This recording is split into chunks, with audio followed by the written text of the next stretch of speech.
J'ai 40 ans et je suis en couple avec ma collègue Emma. Elle a rejoint notre bureau en tant que nouvelle recrue dans une équipe différente, mais nous nous sommes bien entendus puisque nous travaillons au même étage. Après avoir passé du temps ensemble, je lui ai proposé de sortir avec moi et nous sommes sortis ensemble pendant 3 ans avant d'officialiser notre relation. Nous nous sommes récemment fiancés et prévoyons notre mariage pour l'année prochaine. Nous avons eu notre part de hauts et de bas, de disputes et d'amour comme n'importe quel couple normal. Cependant, les choses ont changé lorsque j'ai été promu dans un autre département dans un endroit différent, et nous avons commencé à faire face à des défis. Mon travail et mes déplacements m'ont tenu très occupé et nous ne passons plus autant de temps ensemble qu'avant. Auparavant, nous étions toujours ensemble, que ce soit pour aller au bureau, pour dîner après le travail, et même pendant les déjeuners et les pauses café. Nos bureaux étaient dans la même ville, ce n'était donc pas une relation à distance, mais les choses étaient différentes maintenant que nous n'étions plus dans le même bureau. Nous avons dû nous adapter à un nouvel horaire. Le principal problème était le coéquipier principal d'Emma, Alex.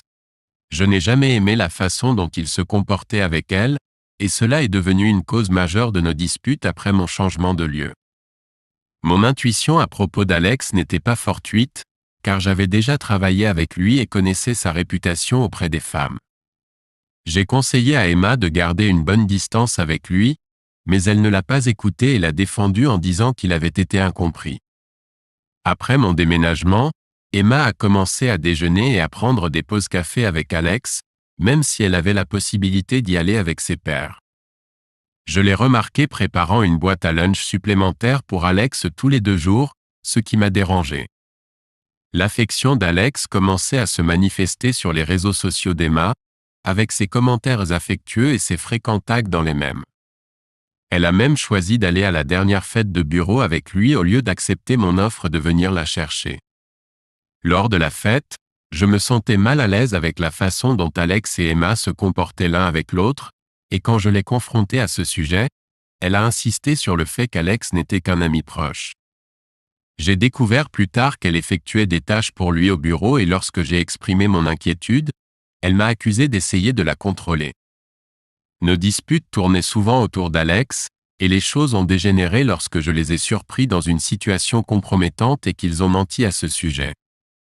Un jour, je me suis rendu au bureau à l'improviste et j'ai trouvé Emma et Alex assis très intimement ensemble. Elle ne l'a pas empêché de la toucher et a ignoré mes appels et mes SMS. Après avoir lu le message, elle a pris un moment pour réfléchir avant de répondre qu'elle était en réunion.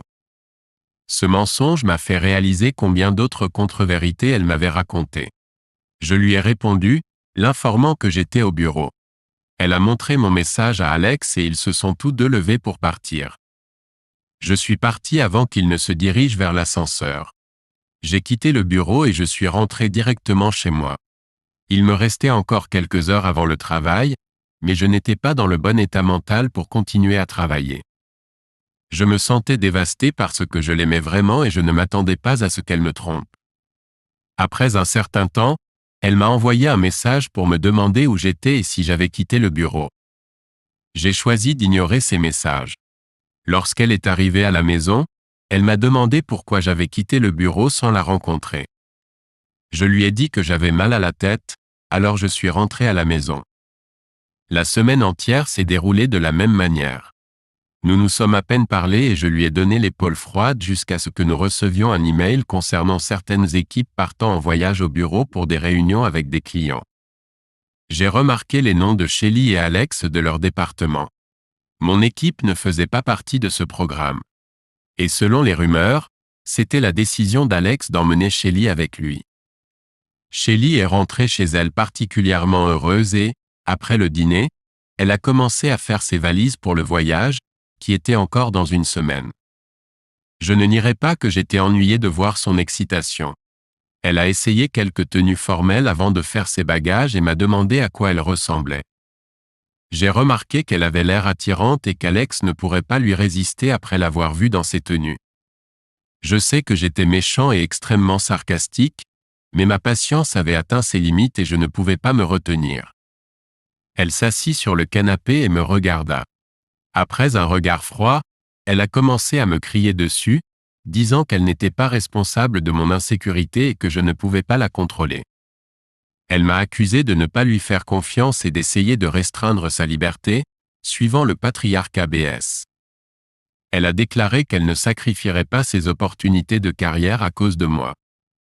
Je suis resté silencieux un moment puis je lui ai informé que je l'avais vue lors d'un rendez-vous avec Alex à la cafétéria. Son visage est devenu pâle et elle a expliqué que toutes les salles de réunion étaient occupées et qu'ils devaient donc se réunir à la cafétéria. J'ai rétorqué, disant qu'ils étaient tellement absorbés par le rire et par le fait qu'il lui frottait le dos qu'ils ont ignoré mes appels et ont montré mon texte à Alex. Sa colère s'est transformée en embarras et elle a exprimé sa crainte que je puisse réagir avec colère si elle me disait la vérité sur la pause café avec Alex. Elle a choisi de garder le silence et a expliqué qu'elle essayait de l'éviter, mais qu'elle trouvait difficile d'ignorer quelqu'un dans le même département, d'autant plus qu'il était son supérieur et qu'il l'aidait à progresser dans son travail. Elle a presque révélé son sentiment de dette envers lui pour son aide et s'est demandé comment elle pouvait éventuellement blesser quelqu'un qui lui avait apporté tant de soutien. J'ai été surpris et je lui ai posé des questions sur la nature de l'aide pour laquelle elle se sentait obligée, compte tenu notamment du risque pour notre relation et mes sentiments. Elle m'a supplié de lui faire confiance et m'a assuré qu'elle ne ferait jamais rien qui puisse mettre en péril notre relation. Je ne l'accusais pas d'infidélité, mais je pensais que leur comportement l'un envers l'autre pouvait être considéré comme tel, et s'il était ignoré, il pourrait rapidement dégénérer. La dispute a continué pendant des heures et elle a créé une scène dramatique de pleurs et de pleurs, ce qui a été très stressant pour moi. J'ai décidé d'aborder le problème calmement avec elle plus tard, car le prochain voyage d'affaires était important et je ne voulais pas provoquer de perturbations. Je l'ai assuré de ma confiance et j'ai souligné qu'il était désormais de sa responsabilité de lui rendre l'appareil et d'éviter de mettre en péril notre relation. Nous nous sommes réconciliés après la dispute et elle était enthousiasmée par le voyage et ses présentations. Même si je lui faisais confiance, je ne pouvais pas me débarrasser d'un sentiment de malaise face à sa proximité avec Alex, mais je me sentais incapable d'en discuter avec qui que ce soit sans être qualifié d'incertain. J'ai apprécié avoir un espace pour partager mes sentiments sans crainte d'être jugé. Elle le considérait comme une personne amicale et aimable, et il semblait la charmer, peut-être avec des arrière-pensées. Il est probable que des changements dans la fréquence des rencontres avec votre partenaire puissent entraîner des changements dans les relations, et il semblait que ce type cherchait à profiter de la situation. Il est apparu que leur relation était plus qu'une simple amitié platonique, et son comportement semblait pencher vers l'infidélité émotionnelle plutôt que vers la tricherie physique. Si vous avez une intuition négative à propos de cet homme, surtout compte tenu de sa réputation, il est possible que votre instinct soit correct. Je pensais que je pourrais recevoir des critiques pour avoir exercé un contrôle sur mon fiancé, mais j'apprécie le fait d'être rassuré sur le fait que je ne contrôlais pas, mais plutôt prudent de ne pas négliger les signes avant-coureurs. Je suis soulagé de ne pas avoir négligé ces signaux. Après mon article précédent, j'ai lu de nombreuses histoires sur cet article de la communauté sur des conjoints qui trichaient lors de voyages d'affaires, et cela m'a profondément affecté. J'ai essayé de rester calme, mais je ne pouvais pas m'empêcher d'imaginer des scénarios dans lesquels Shelly me trompait avec Alex. J'ai ressenti une envie irrésistible de la surveiller fréquemment, mais j'ai réussi à contrôler mes pensées et à lui laisser de l'espace. C'était un voyage de 3 jours et depuis son retour, elle se comporte étrangement et inhabituellement silencieuse. J'ai demandé si tout allait bien et elle a mentionné que sa présentation ne s'était pas bien déroulée, ce qui l'a bouleversée. Cependant, son comportement m'a semblé suspect. Shelly n'a jamais été aussi attachée à moi auparavant, mais maintenant elle envoie constamment des SMS et veut être avec moi. Je n'ai pas détesté son côté collant, mais c'est arrivé si soudainement que j'ai eu du mal à comprendre ses véritables intentions. Je n'étais pas sûr de ce qui se passait entre Alex et elle. Elle n'a jamais mentionné son nom et je ne l'ai jamais vu lui envoyer un texto. Je ne savais pas si c'était dû à de la culpabilité ou à des sentiments sincères. Au début, je pensais qu'elle s'éloignait de lui parce que cela me dérangeait, mais ce n'était pas le cas. Quelques semaines plus tard, j'ai dû me rendre à mon ancien bureau pour une réunion. Après la réunion, je suis allé voir Shelly et mes anciens collègues. Le bureau de Shelly était vide et j'ai découvert qu'elle s'était déclarée malade ce jour-là, ce qui m'a surpris car je ne savais pas qu'elle était en congé. Je pars généralement au travail plus tôt que Shelly parce que mon bureau est loin. J'ai supposé qu'elle était tombée malade après avoir quitté son bureau. Je l'ai appelée pour savoir si elle allait bien, mais elle n'a pas répondu. Lorsqu'elle a rappelé, elle a dit qu'elle était occupée à une réunion. J'ai demandé quel genre de réunion, et elle s'est énervée et a répondu une réunion de travail. J'ai demandé si elle était au bureau et elle l'a confirmé. Mon esprit était rempli de pensées sur son mensonge. J'ai réalisé qu'elle n'avait pas été intime depuis son retour du voyage d'affaires, et chaque fois que je l'initiais, elle était soit fatiguée, soit pas d'humeur. Je suis rentré chez moi en envisageant d'avoir une conversation directe, mais je l'ai trouvée endormie et mal en point. J'ai décidé de reporter la discussion jusqu'au dîner. Au bout d'un moment, elle s'est réveillée et a mentionné qu'elle ne se sentait pas bien et qu'elle voulait sauter le dîner. J'ai pris une collation dans la cuisine et je me suis couché. Elle était réveillée, alors je lui ai posé des questions sur sa journée, en espérant qu'elle serait honnête. Elle a simplement dit que c'était bien. J'étais sur le point de la confronter lorsqu'elle m'a posé des questions sur la possibilité d'être transférée à mon bureau. Je lui ai demandé pourquoi elle voulait déménager et si quelque chose la dérangeait. Elle a répondu non, juste comme ça. J'ai mentionné que son comportement avait changé après son retour du voyage au bureau. Elle a admis s'être sentie bouleversée par sa performance devant le client et s'inquiétait de ne pas obtenir de promotion.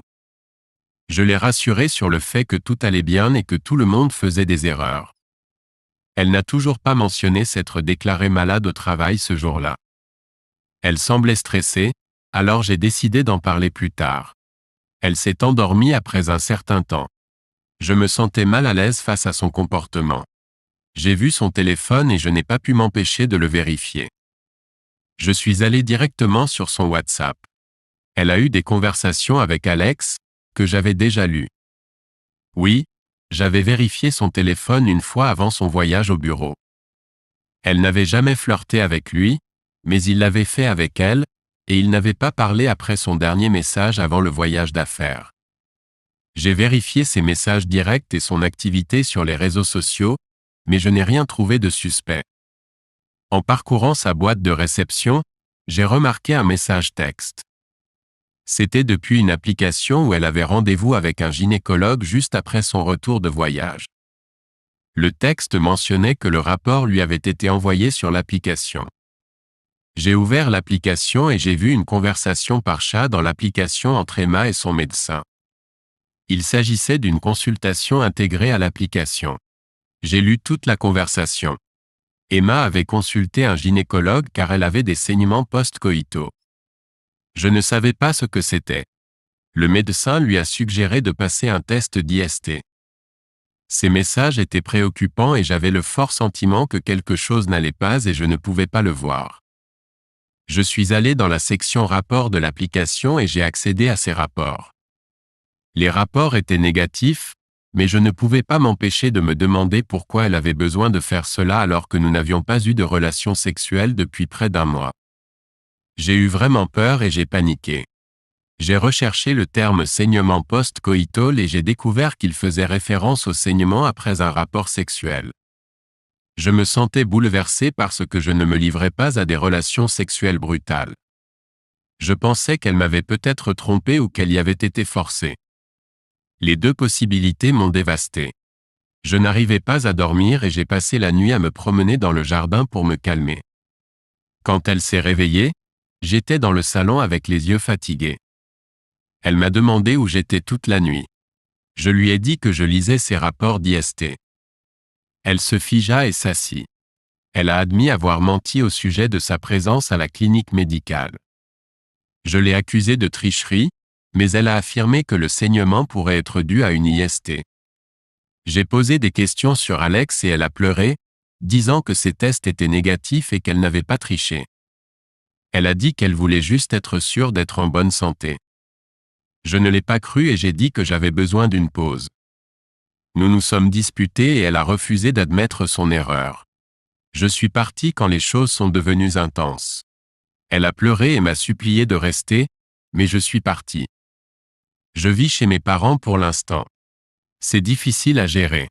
Elle a versé de fausses larmes, mais je sais qu'elle triche. Elle est partie en voyage et a ensuite passé ses tests? Elle vous a été infidèle et c'est difficile à croire.